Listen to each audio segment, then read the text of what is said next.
Imagina só uma vida inteira cercada de aplausos, prestígio e poder. Estúdios lotados, entrevistas históricas, noites que paravam o Brasil inteiro, apartamentos gigantescos, carros de luxo, obras de arte, coleções raras e uma fortuna construída palavra por palavra, programa por programa. Tudo isso foi de Jô Soares. Mas o mais curioso não é o que ele teve em vida, é o que aconteceu depois. Quando Jô morreu, em 2022, o país parou por um instante. Vieram as homenagens, os vídeos antigos, os bordões repetidos, o reconhecimento unânime. Só que, passado o barulho, veio algo que quase ninguém comenta. Veio o abandono.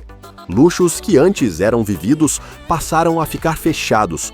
Espaços enormes ficaram silenciosos. Objetos valiosos perderam o uso, o movimento, a rotina. Apartamentos abandonados, coleções guardadas e esquecidas, bens milionários que ninguém sabe muito bem o que fazer. Não é o abandono da pobreza, é o abandono do excesso. Aquele tipo de luxo que impressiona, mas pesa quando precisa ser assumido. Hoje, a gente vai abrir essas portas deixadas para trás, mostrar o que Jô acumulou, o que foi dividido e o que acabou abandonado no caminho, porque o luxo pode até valer milhões, mas quando o dono vai embora, ele também pode virar um problema. Antes de entrar nesses apartamentos, nessas coleções e nesses símbolos de uma vida milionária, a gente precisa voltar no tempo. Porque antes do dinheiro, antes da fama e antes do palco, existia apenas um homem, tentando encontrar seu lugar no mundo. E é desse começo que essa história realmente nasce. Antes de existir o Jô Soares milionário, existia apenas José Eugênio Soares, um jovem criado em uma família confortável, cercado de oportunidades, mas ainda longe de imaginar o tamanho do império que um dia deixaria para trás. Nascido no Rio de Janeiro, Jô passou parte da adolescência fora do Brasil. Viveu na Europa, estudou na Suíça e cresceu em meio a uma formação cultural refinada, algo raro para a época. Durante muito tempo, o caminho parecia outro: diplomacia, carreira internacional, uma vida formal. Tudo indicava que ele seguiria uma trajetória previsível, mas o palco chamou mais alto. Ainda jovem, Jô percebeu que seu talento não estava nos gabinetes, mas na observação do mundo, no humor, na ironia e na palavra bem colocada. Ele não queria apenas aparecer, queria dominar a cena, entender o tempo da fala, o silêncio certo, a piada inteligente. Nos anos 1950 e 1960, começou a se destacar em programas humorísticos, no teatro e na televisão. Não era um humor escancarado, era sofisticado, rápido, muitas vezes ácido. Jô construía sua imagem com cuidado, sempre um passo à frente. E foi assim que nasceu o personagem que o Brasil aprenderia a reconhecer. Um homem grande no corpo, maior ainda na presença. Alguém que sabia rir de si mesmo, mas nunca perdia o controle do palco. Com o passar dos anos, o sucesso deixou de ser episódico e virou rotina. Programas de TV, peças, filmes, livros. Jô se transformou em uma figura central da cultura brasileira. Alguém que transitava entre o popular e o intelectual sem esforço aparente. E quando o sucesso vira rotina, o dinheiro vem junto. Não de uma vez, mas aos poucos, programa por programa, contrato por contrato. Era o início de uma fortuna construída com constância. Uma fortuna que, décadas depois, se transformaria em luxos. E que hoje ajuda a explicar por que tantos desses bens acabaram abandonados. Com o passar dos anos, Jô Soares deixou de ser apenas um sucesso artístico e passou a ser uma potência financeira. Foram décadas no topo da televisão brasileira, com contratos milionários, prestígio absoluto e liberdade criativa que poucos tiveram. No SBT, depois na Globo, Jô comandou talk shows por quase 30 anos, entrevistou milhares de pessoas, virou referência e, sem fazer alarde, construiu uma das carreiras mais sólidas da história da TV.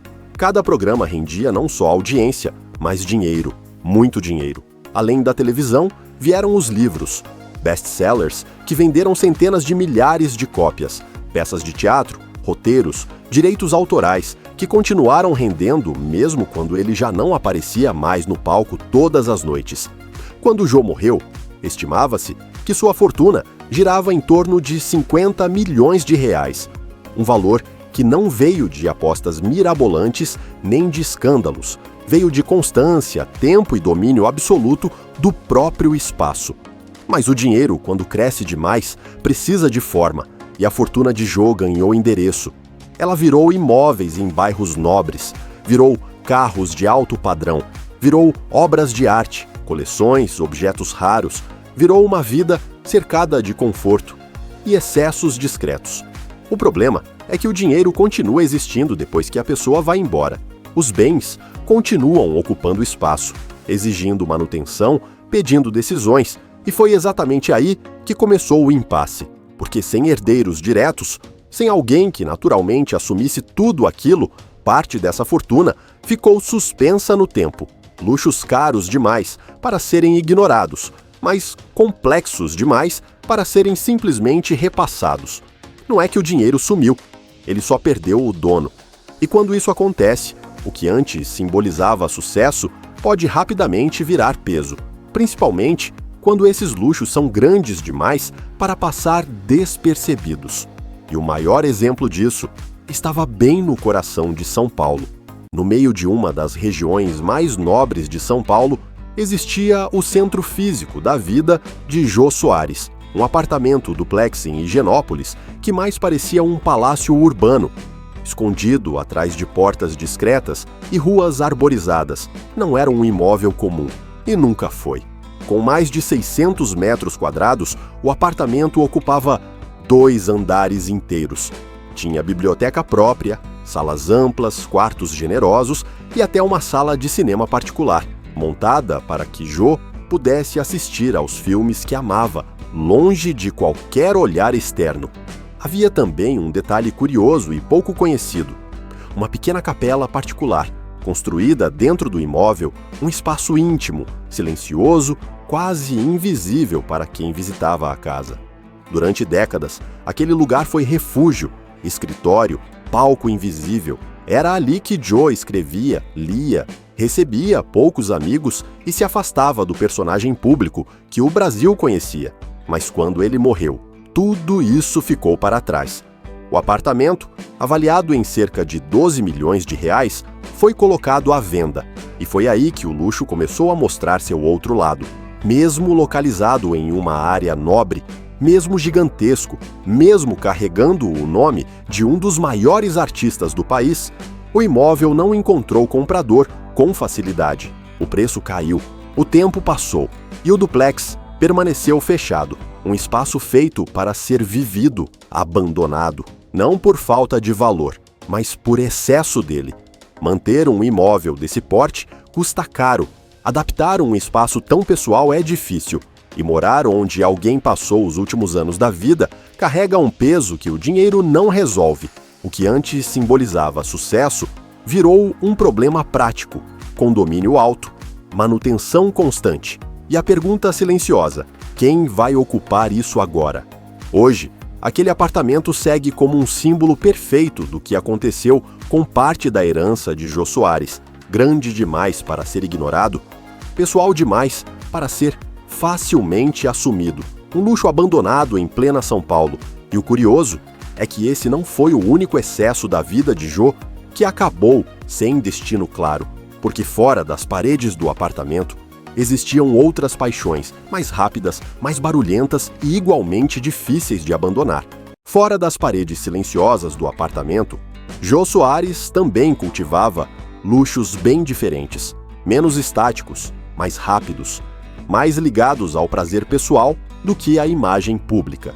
Jô gostava de carros, não por ostentação, mas por conforto, potência e curiosidade.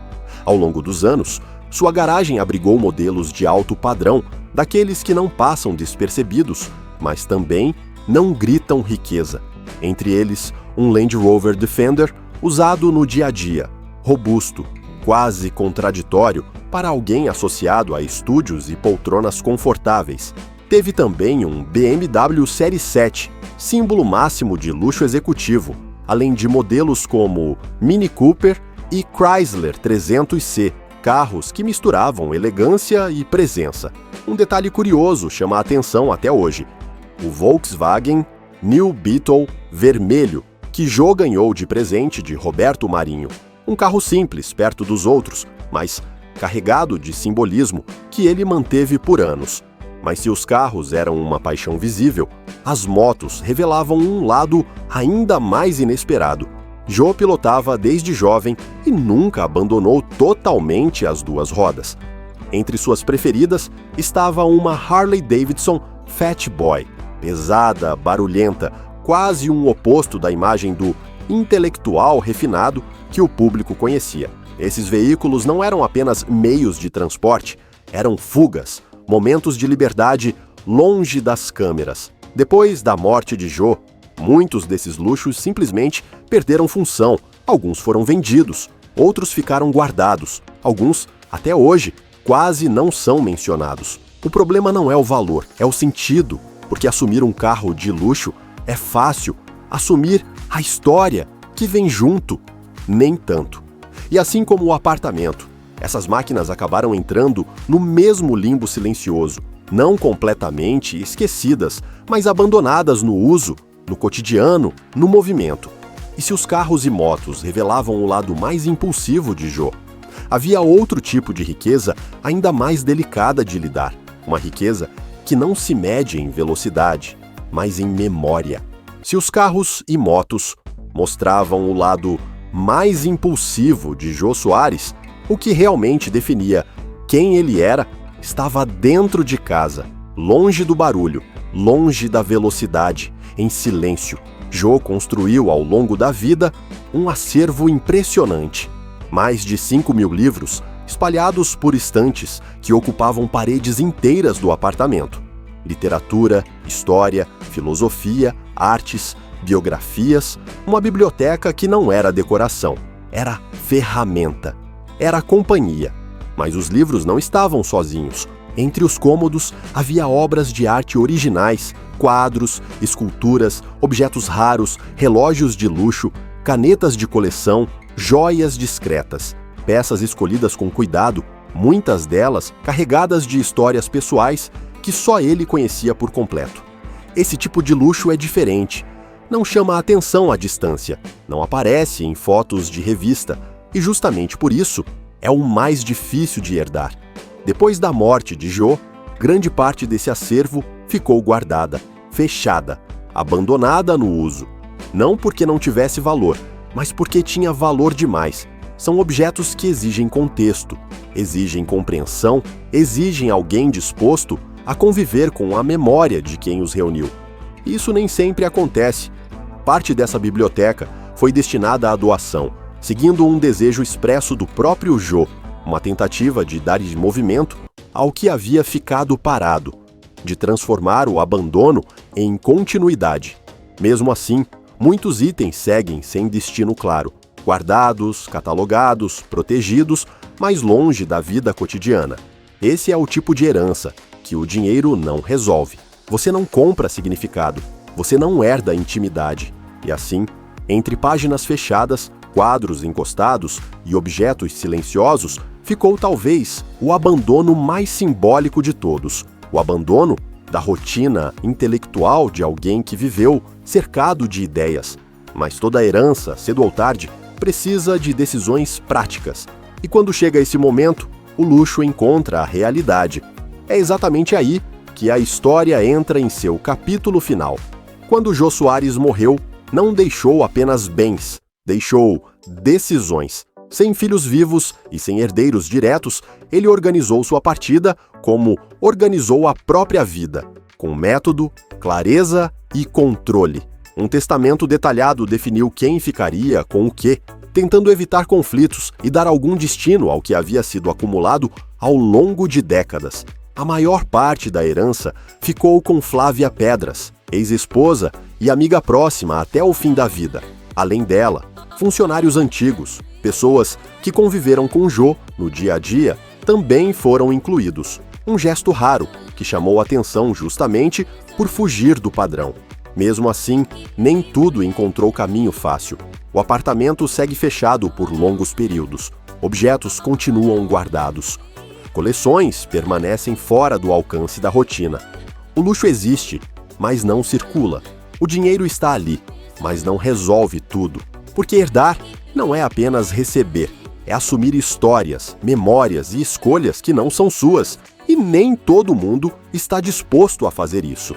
Parte do acervo intelectual foi destinada à doação, como o próprio Jô desejava, um movimento para impedir que tudo virasse apenas silêncio. Ainda assim, muito do que ele acumulou permanece suspenso no tempo, como se o mundo estivesse esperando alguém ocupar aquele espaço e ninguém tivesse coragem suficiente. No fim das contas, a história de Jô Soares mostra que o luxo pode impressionar em vida, mas depois da morte, ele muda de significado. O que antes era símbolo de sucesso pode virar peso. O que antes era conforto pode virar abandono. Jô saiu de cena, deixando risadas, ideias, entrevistas históricas e uma marca impossível de apagar na cultura brasileira. Os bens ficaram, mas o sentido deles, esse não se herda tão facilmente. E agora fica a pergunta: se você tivesse que escolher, assumiria esses luxos abandonados? Ou será que luxo sem dono perde a alma? Deixa sua opinião nos comentários. Curte o vídeo, se inscreve no canal e segue com a gente, porque ainda existem muitas histórias de luxo, silêncio e excessos que ficaram para trás, esperando alguém ter coragem de olhar de novo